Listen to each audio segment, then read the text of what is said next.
Aujourd'hui, on va remettre en question le fameux DCA, Dollar Cost Average, qui est la méthode, le moyen d'investissement, la stratégie d'investissement, vous appelez ça comme vous voulez, qui est la plus recommandée sur Internet, que j'ai longtemps pratiquée, que je pratique encore et qui est recommandée généralement pour les débutants, mais aussi pour ceux qui ne veulent pas y consacrer trop de temps, pour ceux qui ont un horizon d'investissement long terme et pour ceux qui ne cherchent pas à timer le marché parce qu'ils ont l'humilité de reconnaître qu'il est très compliqué de surperformer le marché. Pour autant, il existe une méthode d'investissement tout aussi passive, tout aussi simple et qui a également un objectif long terme qui est bien plus performante que le DCA dans la majorité des cas, qui est le LSI. C'est ce qu'on va voir dans cette vidéo.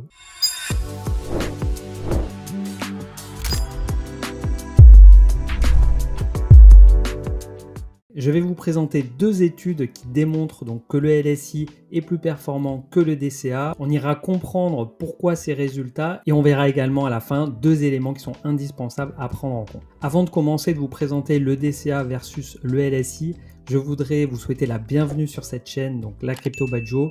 Moi c'est Jonathan, je fais des vidéos depuis bientôt 6 mois. On arrive bientôt aux 1000 abonnés, donc un grand merci à vous pour votre soutien et pour votre fidélité. Si vous n'êtes pas encore abonné, je vous invite à le faire et à activer la cloche pour ne pas louper les notifications et les nouvelles vidéos qui sortent chaque semaine. Si vous voulez en savoir plus sur mes services, je vous invite à aller dans la description.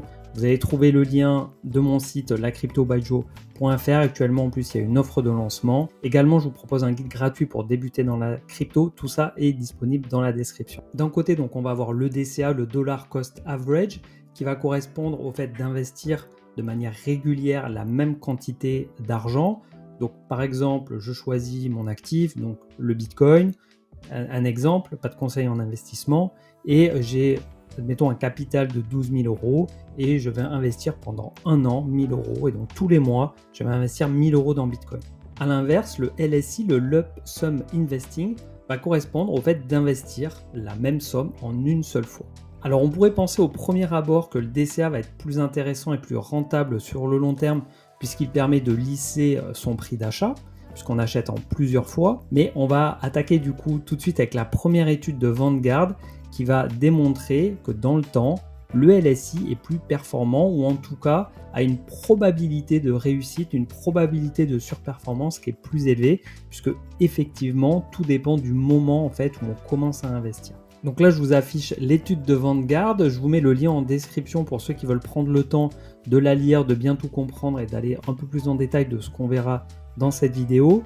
On voit ici que le rapport date de juillet 2012, donc on peut dire que ça date un peu, ce qui est vrai. Pour autant, ce que je trouve très intéressant, c'est que la période étudiée fait presque un siècle puisqu'elle évolue entre 1926 et 2011 et on verra que la deuxième étude est un peu plus récente et permet de prendre en compte, de faire une comparaison du coup par rapport précisément au Bitcoin. Donc là l'analyse va porter sur plusieurs indices, mais on sait que celui qui est le plus important, celui qui est peut-être le plus représentatif, c'est celui des États-Unis.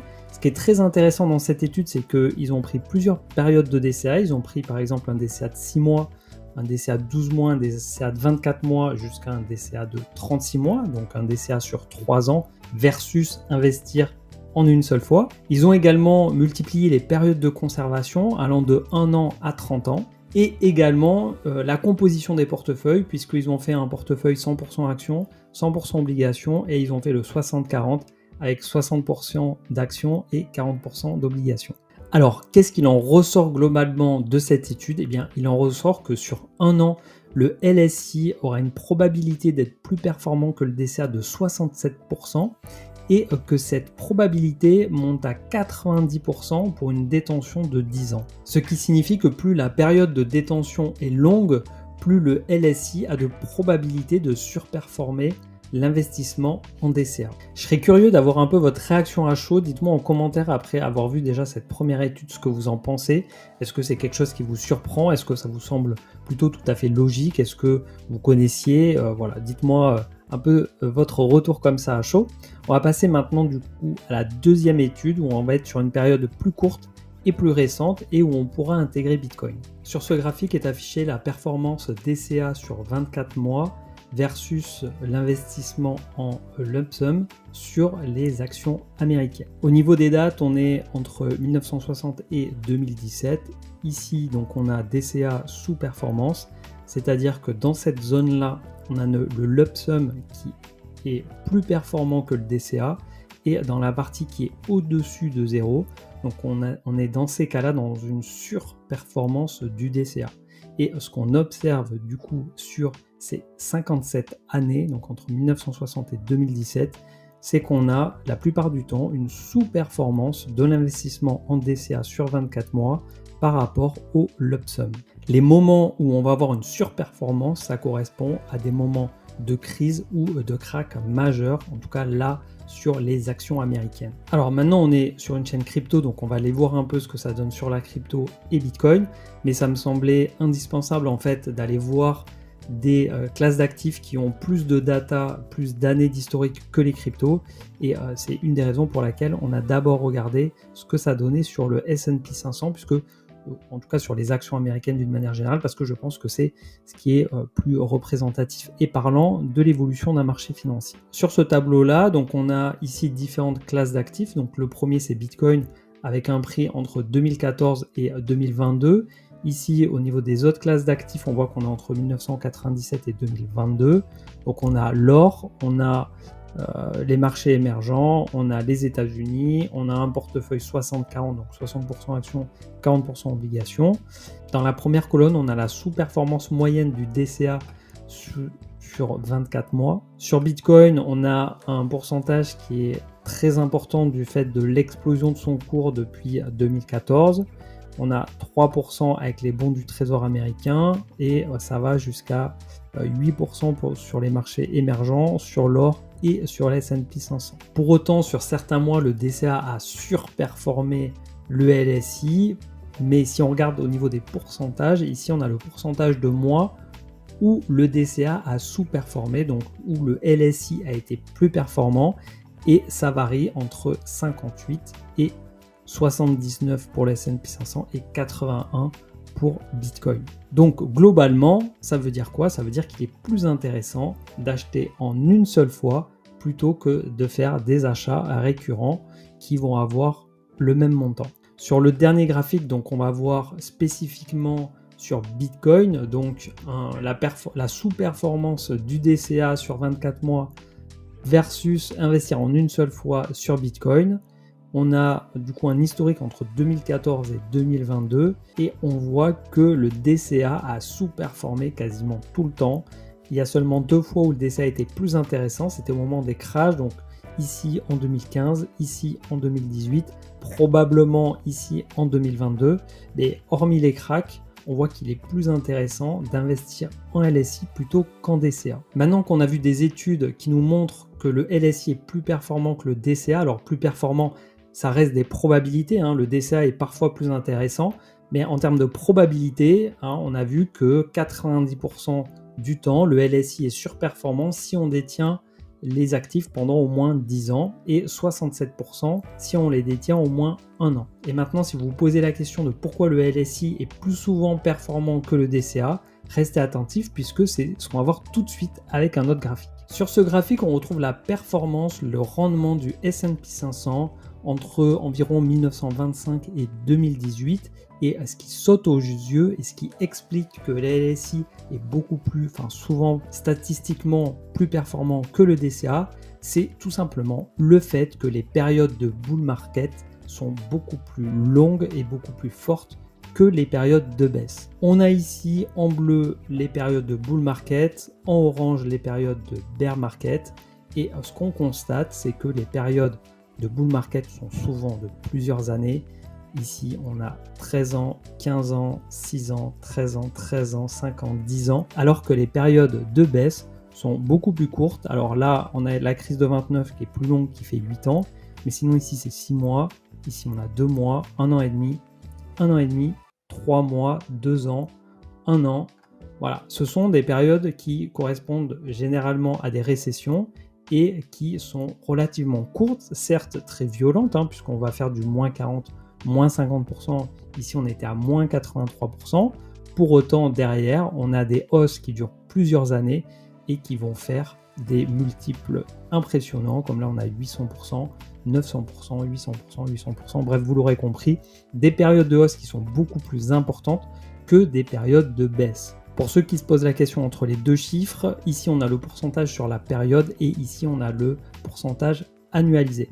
Et donc en fait, si on investit en DCA pendant les périodes de hausse, eh bien on va avoir un prix moyen qui va augmenter puisqu'on va lisser notre prix moyen par le haut, alors que si on avait investi avant, on avait investi la totalité de notre capital, on aurait profité pleinement d'une hausse, contrairement du coup au DCA. Donc les peu de fois où le DCA va être plus intéressant, ça va être pendant des périodes de baisse, puisqu'on va lisser notre prix d'achat par le bas. Et ce graphique-là, on ne peut pas aujourd'hui encore l'adapter à Bitcoin parce qu'il n'y a pas assez d'historique, mais si on regarde à l'échelle de Bitcoin sur les 10-14 ans qu'on a d'historique sur Bitcoin, on observe des cycles de hausse et des cycles de baisse, des cycles de hausse qui vont être très très puissants et qui vont durer sur le temps. Alors on a un ratio de durée entre les bull market et les bear market qui est peut-être moins important que ce qu'on a là sur le S&P 500. Pour autant, les hausses sont tellement fortes que ça compense largement les baisses. On se retrouve sur le graphique du Bitcoin. Je me suis mis en échelle logarithmique pour avoir une évolution en pourcentage plutôt qu'en prix pour que ce soit plus parlant et plus visible, plus lisible. Donc ici, on est en mensuel. Donc on a ici un marché haussier qui dure 20 bars. Donc 20 bars, ça correspond à 20 mois. Donc on a presque 2 ans de hausse, pour une baisse qui va durer 4 mois avant de repartir sur une hausse qui va durer quasiment également 2 ans. S'ensuivra une baisse qui va durer, si je vais jusque là, de presque 2 ans avant de repartir sur une hausse qui va durer 2 ans et demi. Et donc on a comme ça des cycles de hausse qui vont être plus longs et qui vont largement, en termes de pourcentage, à rattraper les baisses. Alors c'est le cas de Bitcoin, ce sera bien évidemment pas le cas de toutes les cryptos, et donc c'est la raison qui explique que le LSI surperforme dans 90% ou dans plus de 67% des cas le DCA, tout simplement parce qu'il y a beaucoup plus de périodes de hausse que de périodes de baisse. Les périodes de baisse généralement durent quelques mois, ça dure 6 mois où effectivement ça va être très violent, ça va faire du moins 50, moins 60, moins 70%, mais derrière on va avoir une période de hausse qui va durer 1 an, 1 an et demi, 2 ans, le prix va être multiplié par 2, 3, 4, 5, voilà, ça va dépendre des cycles. Alors on observe aujourd'hui qu'il y a de moins en moins de volatilité, même si elle reste quand même très importante, elle est relativement plus faible que ce qu'on a pu connaître dans les premiers cycles. Et donc la question qu'on peut se poser maintenant, c'est pourquoi autant de personnes prônent l'intérêt du DCA alors que ce n'est pas la méthode la plus efficace, en tout cas en termes de probabilité. C'est un conseil qui est donné, comme je le disais au début, notamment aux débutants, mais pas que, même pour les investisseurs aguerris. On dit on investit en DCA, c'est quand même le truc le plus simple, le plus long terme, on n'a pas à timer le marché, tout ça. Pour autant, statistiquement, c'est pas ce qui est le plus performant. Et donc, pour répondre à cette question, je voudrais apporter un peu de nuance et donc 2 éléments qui sont essentiels à prendre en compte. Le premier, ça va être le montant qu'on a à investir, parce que là, on parle d'investir une grosse somme d'un coup. Donc, encore faut-il avoir cette grosse somme. Pour des personnes qui investissent en pourcentage de leurs revenus tous les mois, en mettant par exemple 50 €, 100 € par mois dans Bitcoin, si la personne n'a pas de capital de départ, n'a pas 10 000 € liés à une plus-value X ou Y ou à un héritage ou que sais-je, voilà, le fait de disposer d'un certain capital à investir, c'est quand même pas donné à tout le monde. Donc pour la majorité des gens, c'est un pourcentage du revenu, généralement du salaire. Donc le salaire, il est versé tous les mois et donc l'investissement se fait du coup en DCA puisque c'est au fur et à mesure que les fonds rentrent, que les sommes sont disponibles à être investies et donc qu'elles sont investies. Donc ça, c'est le premier élément, effectivement, pour pouvoir investir un gros montant en LSI, il faut déjà pouvoir disposer de ce capital-là de départ. Le deuxième élément qui est également très important à prendre en compte, c'est la psychologie de chaque investisseur. Effectivement, quand on investit en DCA, si le marché chute et qu'il prend 20%, 30%, 50% et qu'on réinvestit à ce moment-là, on peut, en tout cas selon le mindset de la personne, plutôt être satisfait de pouvoir acheter à un prix plus bas, de lisser son prix moyen d'achat par le bas et de pouvoir en acheter du coup plus puisqu'il sera moins cher. Et donc le fait de pouvoir accumuler plus de Bitcoin par exemple quand le prix baisse, ça peut engendrer plus une satisfaction, alors que si on investit tout d'un coup en attendant que ça monte, on peut se retrouver dans une situation où quand ça fait moins 20, moins 30, moins 40, moins 50, selon l'aversion au risque de chacun, ça peut être beaucoup plus difficile à gérer et engendrer la prise de mauvaises décisions. Donc l'aspect psychologie de chacun va être également à prendre en compte pour choisir entre LSI et DCA. Maintenant que vous choisissiez d'investir en DCA ou en LSI, il y a un élément qui est important à prendre en compte aussi pour finir, c'est la vision, en fait, les convictions que vous allez avoir dans la classe d'actifs dans laquelle vous investissez, puisque généralement ce sont des visions qui doivent être long terme, que ce soit le LSI ou le DCA, il faut avoir un minimum confiance dans les fondamentaux de l'actif dans lequel vous investissez. Et ça notamment pour la partie psychologique parce qu'on ne sait pas ce que le marché nous réserve. Il peut y avoir des phases de baisse qui soient importantes et soutenues dans le temps. Donc voilà, il faut être aguerri à tout ça. J'espère que cette vidéo vous aura plu et qu'elle vous apportera matière à réfléchir sur votre méthode et votre manière d'investir sur le marché crypto. Dites-moi en commentaire si vous êtes surpris de ces études, ce que vous en pensez aussi.